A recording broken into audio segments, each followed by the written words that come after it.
का रात के 8 बजे एक लड़की को लेकर ओए होटल में जाता है। दोस्तों, इसके बाद दोनों वहाँ जाकर अब वो लड़का उस लड़की के गालों को टच करता है और दोस्तों अब वो लड़की भी अपने आप को उस लड़के के हवाले कर देती है, कुछ भी नहीं कहती है। अब लड़की हल्की सी डरी हुई थी, आंखें बंद कर लेती है, लेकिन लड़के को अपने आप को समर्पण कर देती है। दोस्तों, इसके बाद दोनों के बीच संबंधों का खेल चलता है।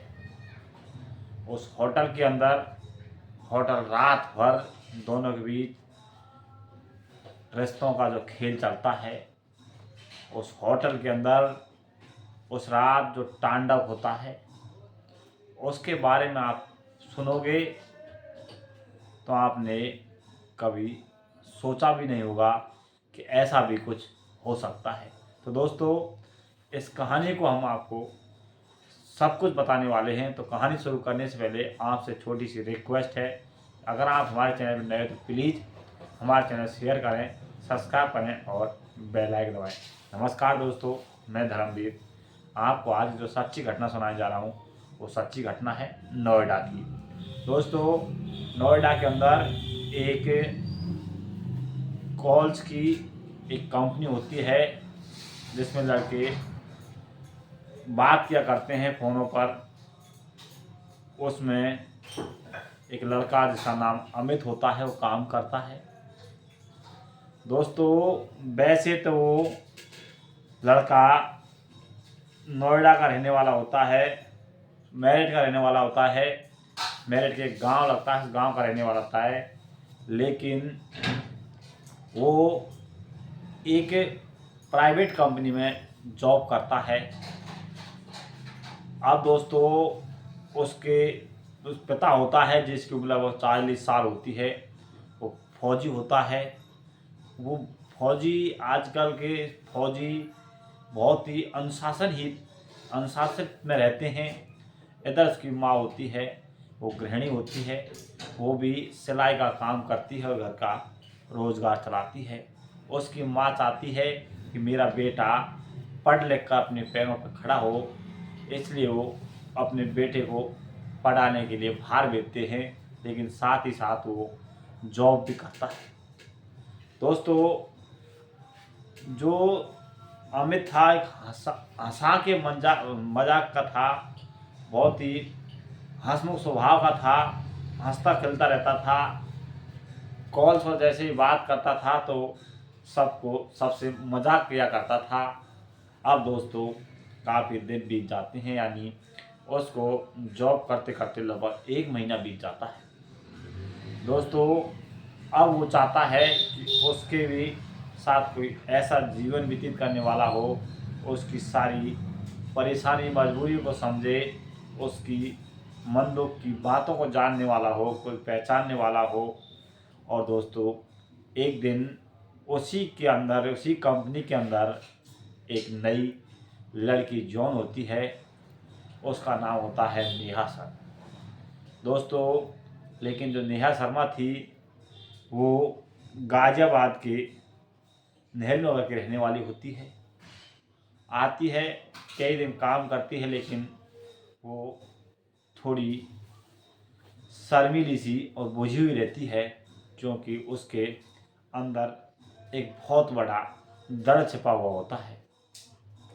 दोस्तों, क्योंकि नेहा थी, उसके कुछ ही महीने पहले सड़क हादसे में उसका पिता, उसके बड़े भाई की मृत्यु हो जाती है। अब घर पर नेहा उसकी माई बचती है, इसलिए इस तरह रहती थी। एक दिन जो संतोष होता है वो नेहा से पूछता है कि तुम इस तरह क्यों रहती हो, क्या तुम्हें यहाँ कोई परेशानी, कोई दिक्कत है, तुम इस तरह मुंह को बना कर रखती हो, तुम्हारे चेहरे पर नेक भी मुस्कुराहट नहीं मिलती है। दोस्तों, नेहा कहती है कि जब चेहरे की मुस्कुराहट ही छीन ली हो तो मुस्कुराकर क्या करना। दोस्तों, फिर उसकी बात वो अपने जो उसके साथ जो घटनाएं घटित होती है उसके बारे में संतोष को बताती है। अब वो बहुत ही दर्द महसूस कर रही थी, लेकिन अब घर के अंदर कमाने वाला कोई नहीं था उसके सिवाय, तो उसे ये रास्ता अपनाना पड़ा और वो सरकारी नौकरी की, सरकारी जॉब की तैयारी कर कर आगे पढ़ना चाहती थी, बढ़ना चाहती थी। इस कारण उसने ये रास्ता भी अपनाना पड़ा। और दोस्तों इसके बाद अब जो संतोष और नेहा दोनों एक दूसरे के करीब हो जाते हैं, दोनों एक दूसरे से बातचीत करने लग जाते हैं। अब संतोष नेहा से बात बात पर मजाक किया करता था, इसलिए धीरे धीरे नेहा की भी झिझक खुल जाती है, वो भी अब थोड़ी बहुत मुस्कुराने लग जाती है।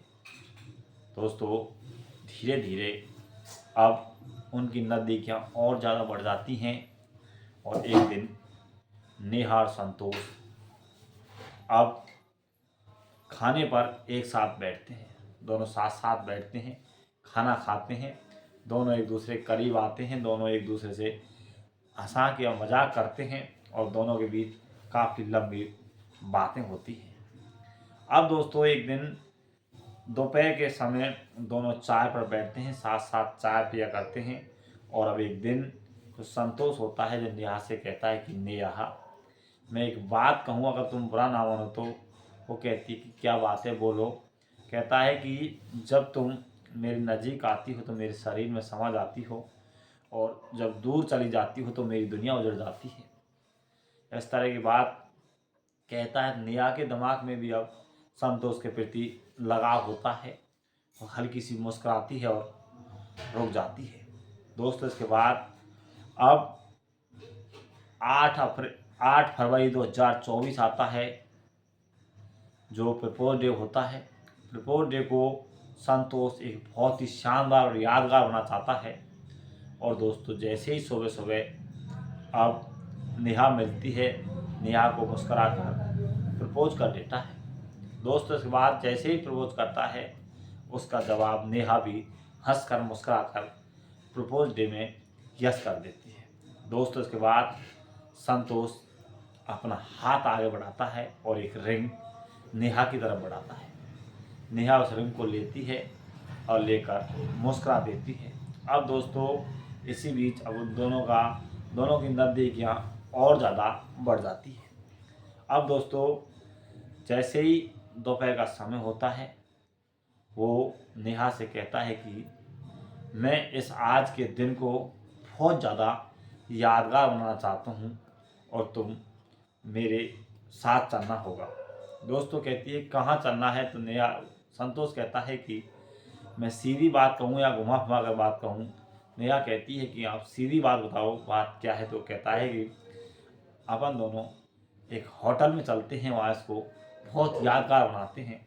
लेकिन नेहा मना कर देती है कि ये सब कुछ अच्छा नहीं है, और मैं अगर यहाँ रुकूंगी तो मेरी माँ क्या कहेगी, क्या सोचेगी, मैं ऐसा नहीं कर सकती। लेकिन बार बार संतोष से रिक्वेस्ट करता है और उसे कहता है कि अपनी माँ से आज मेरे लिए झूठ बोल दो, अपनी कसम दिलाता है। कहता है कि अपनी माँ से कह दो कि मैं किसी फ्रेंड के वहाँ कोई प्रोग्राम में, फंक्शन में आज रात रुकी हूँ, आज नहीं आ सकती।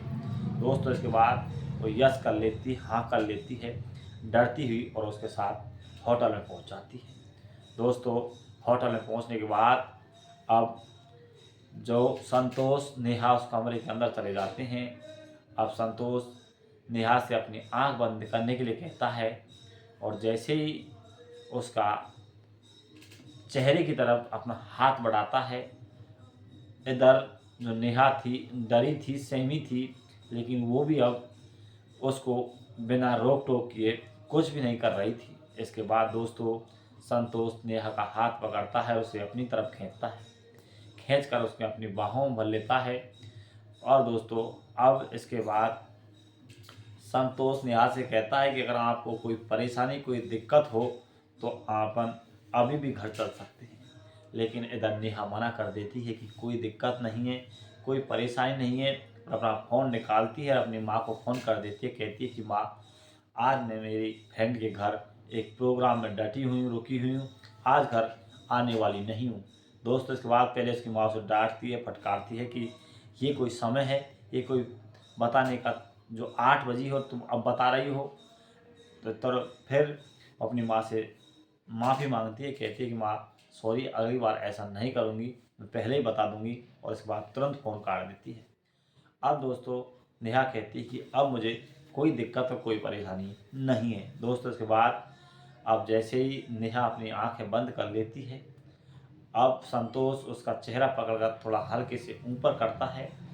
अब शरीर में अलग ही महसूस होता है और उसकी नज़दीकियाँ और ज़्यादा बढ़ जाती है। अब नेहा को अपने हाथों की बाहों में बहुत ज़्यादा ज़ोर से जकड़ लेता है, और दोस्तों इसके बाद दोनों के बीच वो खेल चलता है, संबंधों का खेल चलता है। रात भर उनके बीच सारी रात में कई बार इस तरह का खेल चलता है, लेकिन दोस्तों दोनों कम नहीं पड़ते हैं।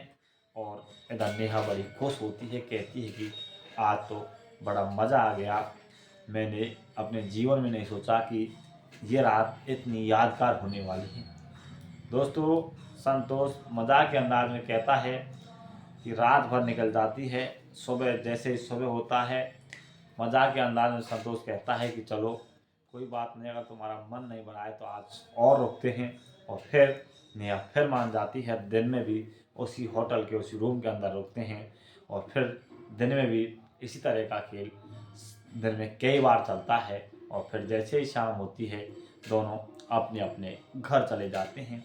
जैसे ही नेहा घर पहुंचती है, उसकी माँ उसे डांटती है, फटकारती है, कहती है कि इस तरह तुम अगली बार ऐसा कभी मत करना, मुझे कितनी टेंशन कितनी चिंताएं सता रही होती हैं। दोस्तों इसके बाद अब नेहा कहती है कि माँ गलती हो गई, अब की बार ऐसा नहीं होगा, और अब मैं अपने रूम में जा रही हूँ, सो रही हूँ। दोस्त इसके बाद अब नेहा अपने रूम में जाती है, दरवाज़ा बंद कर लेती है, और अब जैसे ही बेड पर सोती है उसकी यादें, वो ख्वाहिश, वो रंगलियाँ सारी उसे याद आ रही होती हैं, मन ही मन मुस्करा रही होती है।